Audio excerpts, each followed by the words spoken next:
வணக்கம். இன்னைக்கு நம்ம பார்க்க போற இந்த தொகுப்பு மனசு ரொம்பவே உழுக்கிற ஒரு உண்மை சம்பவத்தை பத்தினது. குஜராத்தை சேர்ந்த 18 வயசு இளம்பெண் சந்திரிகாவோட வாழ்க்கையில நடந்த ஒரு பெரிய துயரமும் அதை சுற்றி இருக்கிற மர்மங்களும் தான் நம்மளோட பேசுபொருள்.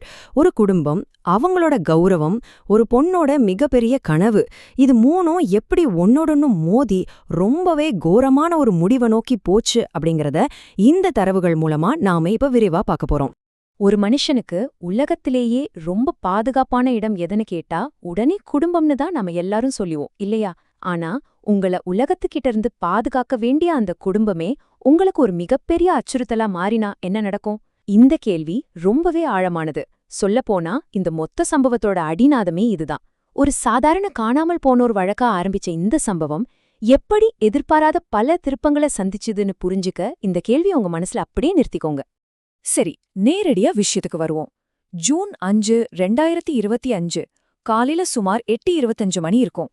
குஜராத் மாநிலம் பனஸ்கந்தா மாவட்டத்தில் இருக்கிற தாரத் போலீஸ் ஸ்டேஷனுக்குள்ள 46 வயசான சேந்தாபாய் பட்டேல் அப்புறம் 40 வயசான சிவராம், இவங்க 2 பேரும் ரொம்பவே பதற்றமா உள்ள வராங்க.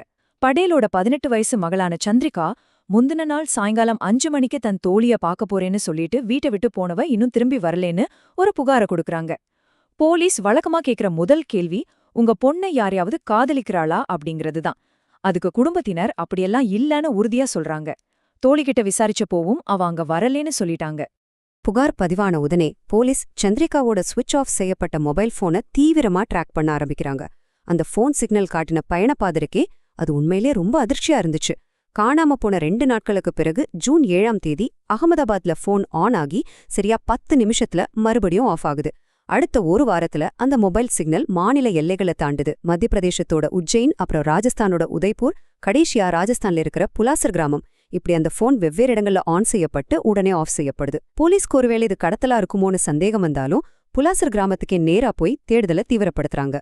ஜூன் 14ஆம் தேதி ராஜஸ்தான் போலீஸோட உதவியோட தேடினப்போ புலாசர் கிராமத்துல இருக்கிற ஒரு ரிசார்ட்ல சந்திரிகா ரொம்ப பாதுகாப்பா இருக்கிறத கண்டுபிடிக்கிறாங்க. ஆனா அவங்க தனியா இல்லைங்க, 23 வயசான ஹரேஷ் அப்படிங்கிற ஒருத்தரோட தங்கி இருக்காங்க. விசாரணையில இவங்க 2 பேரும் காதலிக்கிறதும் சந்திரிகா தன்னோட சொந்த விருப்பத்துல தான் வீட்டை விட்டு வெளியே வந்தாங்கங்கிறதும் தெரிய வருது. 2024ல பாலன்பூர்ல ஒரு கோச்சிங் சென்டர்ல நீட் எக்ஸாமுக்காக படிக்கும்போது ஒரு நாள் பஸ்ஸை தவறவிட்ட சந்திரிகாவுக்கு அந்த வழியா பைக்ல வந்த ஹரீஷ் லிஃப்ட் கொடுத்திருக்காரு. அப்போ ஏற்பட்ட அறிமுகம் தான் காதலா மாறிருக்கு. ஹரீஷ்க்கு ஏற்கனவே கல்யாணமாகி விவாகரத்து ஆயிடுச்சுங்கிற உண்மையை முழுசா தெரிஞ்சுக்கிட்டு தான் சந்திரிகா அவரை காதலிச்சிருக்காங்க. இப்போ நாம கவனிக்க வேண்டிய ஒரு முக்கியமான விஷயம் என்னன்னா, 2 முற்றிலும் மாறுபட்ட தரப்புகளோட போராட்டம்.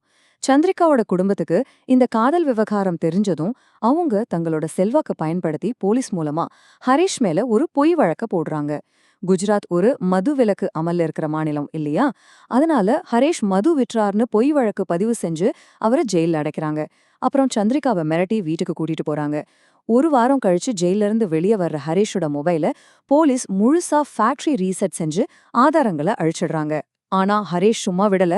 சந்திரிகாவோட நம்பரை மனப்பாடமா வச்சிருந்ததோட தன்னோட லேப்டாப்ல இருந்த அவங்களோட போட்டோக்களை ஆதாரமா வச்சு நீதிமன்றத்துல ஒரு ஹேபியஸ் கார்பஸ், அதாவது ஆட்கொணர்வு மனுவை தாக்கல் செய்யறாரு. தான் காதலிக்காக அவர் பண்ண மிகப்பெரிய சட்ட போராட்டம் இது. நீதிமன்றம் ஹரீஷோட மனுவை ஏத்துக்கிட்டு சந்திரிகாவை நேர்ல ஆஜர்படுத்தும்படி உத்தரவிடுறாங்க. ஜூன் 27ஆம் தேதி வழக்கு விசாரணைக்கு வருது. ஹரீஷ் சந்திரிகாவை பார்க்க போறோன்னு ரொம்பவே எதிர்பார்ப்போட காத்துக்கிட்டு இருக்காரு. ஆனா அங்க வந்த சந்திரிகாவோட பெற்றோர் ஒரு பேரதிர்ச்சியான செய்திய சொல்றாங்க. ஆமாங்க, சந்திரிகா மாரடைப்பால இறந்துட்டா அப்படின்னு சொல்லி அதுக்கான ஒரு டாக்டர் சர்டிபிகேட்டையும் சப்மிட் பண்றாங்க. இத சற்றும் எதிர்பாராத ஹரீஷ் நீதிமன்றத்திலேயே கதறி அழுவுறாரு. கோர்ட் அந்த சான்றிதழை ஏத்துக்கிட்டு மனுவை தள்ளுபடி செஞ்சிடுறாங்க. ஆனா ஹரீஷ்க்கு இதுல மிகப்பெரிய சந்தேகம் வருது. கண்டிப்பா இது இயற்கையான மரணம் இல்ல, இது ஒரு கொலைன்னு தீர்க்கமா நம்பின அவரு நேரா மாவட்ட போலீஸ் எஸ்பிய பார்த்து புகார் கொடுக்கறாரு. ஹரீஷோட புகாரை ஏத்துக்கிட்ட எஸ்பி இந்த மரணத்துல இருக்கிற மர்மத்தை விசாரிக்க ஒரு ஸ்பெஷல் போலீஸ் டீமை உருவாக்குறாரு. இந்த குழு சந்திரிகாவோட பெற்றோர் மற்றும் உறவினர்களை தனித்தனியா வச்சு விசாரிக்க ஆரம்பிக்கிறாங்க. விசாரணையில ஒவ்வொருத்தரும் சந்திரிகாவோட மரணத்தை பத்தி ஒவ்வொரு விதமான தகவல்களை சொல்றாங்க. இந்த முரண்பாடுகளை வச்சு இதுல ஏதோ ஒரு பெரிய உண்மை மறைக்கப்பட்டிருக்குன்னு போலீஸ் கன்ஃபார்ம் பண்றாங்க. குறிப்பா ஹரீஷ் கொடுத்த ஆதாரங்களை காட்டி உறவினர்களான சிவராம், நரன் 2 பேர்கிட்டயும் தீவிரமா விசாரிச்சப்போ அவங்களால சமாளிக்க முடியல. தாங்கள் செஞ்ச இந்த கொடூரமான கொலைய ஒப்புக்கிட்டு வாக்குமூலம் கொடுக்கறாங்க. இதுல நம்மள உழுக்கக்கூடிய விஷயம் என்னன்னா, அந்த பெற்றோர் தங்கள் மகளை எப்படி திட்டமிட்டு கொலை செஞ்சாங்க அப்படிங்கிற இந்த கொடூரமான செயல்முறைதான். நீதிமன்றத்துக்கு போனா சந்திரிகா ஹரேஷோட தான் போவேன்னு சொல்லுவா. அது தங்களுக்கு பெரிய அவமானம்னு அவளோட அப்பா நினைச்சிருக்காரு. ஜூன் 24 நைட்டு சுமார் 10 மணிக்கு சந்திரிகாவுக்கு தூக்க மாத்திரை கலந்த பாலை கொடுக்கறாங்க. அத குடிச்ச சில நிமிஷங்கள்ல அவ மயக்கமடையறா. அதிகாலை 1 மணி வாக்குல மயக்க நிலையில இருந்த அவள தந்தையும் உறவினர்களும் சேர்ந்து ஸ்டோர் ரூமுக்கு தூக்கிட்டு போறாங்க. அங்க வச்சு அவ கழுத்தை நெரிச்சு கொலை செஞ்சுட்டு அப்புறம் அவளோட துப்பட்டாவை வச்சு அவளே தூக்கு போட்டு தற்கொலை செஞ்சுக்கிட்டது மாதிரி ஒரு கொடூரமான நாடகத்தை அரங்கேற்றாங்க. சரி, கொலையதான் பண்ணிட்டாங்க. அது எப்படி மறைக்க பார்த்தாங்கன்னு பாருங்க. மகளை கொன்னுட்டு தற்கொலைன்னு காட்ட நினைச்சவங்க, தற்கொலைன்னு சொன்னா கூட குடும்பத்தோட பேருக்கும் கௌரவத்துக்கும் இழுக்கு வந்துரும்னு நினைக்கிறாங்க. அதனால அவ மாரடைப்பால இறந்துட்டான்னு ஊர் மக்கள்கிட்ட பொய் சொல்றாங்க. யாருக்கும் எந்த சந்தேகமும் வந்துடக்கூடாதுங்கிறதுக்காக ஜூன் 25 சாயங்காலமே உடலை ரொம்ப அவசர அவசரமா தகனம் செய்றாங்க. அது மட்டும் இல்லாம கோர்ட்டை ஏமாத்துறதுக்காக ஒரு போலியான மருத்துவச் சான்றிதழையும் ரெடி பண்றாங்க. எல்லாம் முடிஞ்சிடுச்சு, உண்மையை சுட்டு பொசுக்கிட்டோன்னு அவங்க நினைச்சாங்க. ஆனா சந்திரிகா விட்டுட்டு போன ஒரு டிஜிட்டல் ஆதாரம் அவங்களுக்கு தெரியாம போச்சு. இதை எதை ரொம்ப தெளிவா காட்டுதுன்னா, ஒரு பொண்ணோட கடைசி நேர பயமும் தவிப்பும் தான். வீட்டுக்குள்ள சிறை வைக்கப்பட்டிருந்த அந்த நேரத்துல தான் அப்பா மறைச்சு வச்சிருந்த மொபைல ரகசியமா எடுத்து இன்ஸ்டாகிராம் மூலமா ஹரேஷ்க்கு சந்திரிகா அனுப்பின கடைசி மெசேஜ் இதுதான். நீங்க ஜெயில இருந்து வெளியே வந்துட்டீங்கன்னு எனக்கு தெரியும். தயவு செஞ்சு சீக்கிரம் வந்து என்ன அழைச்சிட்டு போங்க. இல்லனா வேற ஒருத்தருக்கு என்ன கட்டாய கல்யாணம் செஞ்சு வச்சிடுவாங்க. நான் மறுத்தா என்ன கொன்னுடுவாங்க. ப்ளீஸ் என்ன காப்பாத்துங்க. மொபைல் ரீசெட் செய்யப்பட்டதால ஹரேஷால இது உடனே பார்க்க முடியல. பின்னாடி அவர் திரும்பவும் இன்ஸ்டாகிராமை இன்ஸ்டால் பண்ணப்போதான் இதை பார்த்து போலீஸ்கிட்ட ரொம்ப முக்கியமான ஆதாரமா ஒப்படைச்சாரு. 484. இது வெறும் நம்பர் இல்லைங்க, நம்ம எல்லாரோட இதயத்தையும் நுறுக்கக்கூடிய ஒரு விஷயம். இது சந்திரிகா எழுதின நீட் எக்ஸாம்ல அவங்க வாங்கின மார்க். ஆமாங்க, ஹரீஷ் ஜெயில்ல இருந்த அந்த நேரத்துல சந்திரிகா மெடிக்கல் கவுன்சிலிங்ல கலந்துக்கிட்டு தான் ஆசைப்பட்டபடியே ஒரு நல்ல மெடிக்கல் காலேஜ்ல MBBS சீட்டை வெற்றிகரமா வாங்கியிருந்தாங்க. ஒரு டாக்டராகணுங்கிற அவளோட கனவு நிஜமாகி இருந்துச்சு. ஆனா அந்த வெள்ளை கோட்டை போட்டுட்டு மக்களோட உயிரை காப்பாத்த வேண்டிய ஒரு இளம் டாக்டர் அதுக்கு முன்னாடியே தன் சொந்த அப்பாவாலேயே இவ்ளோ கொடூரமா கொல்லப்பட்டிருக்காங்கங்கிறது தான் இதுல இருக்கிற மிகப்பெரிய சோகம். இந்த சம்பவம் நம்ம சமூகத்தோட ஒரு 2 பக்கத்தை ரொம்பவே வெளிச்சம் போட்டு காட்டுது.